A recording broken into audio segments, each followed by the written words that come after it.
मशरक़ वस्ती में कशीदगी खतरनाक हद तक बढ़ती जा रही है। अमरीकी सदर की सख्त वार्निंग के बाद ईरान ने बड़ा इंतबाह जारी करते हुए कहा कि अगर इसके तवानाई तनसीबात को निशाना बनाया गया तो अबनाए हुर्मुज़ को मुकम्मल तौर पर बंद कर दिया जाएगा। उधर तेहरान और उसके इत्तेहादी ग्रुप हिजबुल्लाह ने इसराइल पर हमले तेज़ कर दिए हैं। ईरानी हुक्काम का कहना है कि अमेरिका और इसराइल की किसी भी कार्रवाई का भरपूर जवाब दिया जाएगा।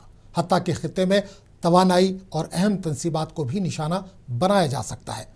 रिपोर्ट्स के मुताबिक ईरान ने जनूबी इसराइल के इलाकों पर मिसाइल हमले किए, जिससे इमारतों को नुकसान पहुंचा और मुतअद्दिद अफराद जख्मी हुए। ये हमले हसास तनसीबात के करीब किए गए, जिससे सूरत हाल मजीद संगीन हो गई। इजरायली वज़ीर-ए-आज़म ने ईरान को आलमी खतरा करार देते हुए कहा कि इनका मुल्क और अमेरिका मिलकर इस चैलेंज का मुकाबला कर रहे हैं। वादा है कि इस जारी जंग में अब तक 2000 से ज़्यादा अफराद हलाक हो चुके हैं, जबकि आलमी मईशत भी शदीद दबाव का शिकार है और तेल की कीमतों में मुसलसल इजाफा देखा जा रहा है। आपकी क्या राय है? क्या ये जंग जल्द से जल्द रुकनी चाहिए? अपनी राय ज़रूर दें। वीडियो अच्छा लगा हो तो इसे लाइक करें, शेयर करें और चैनल को सब्सक्राइब करना ना भूलें।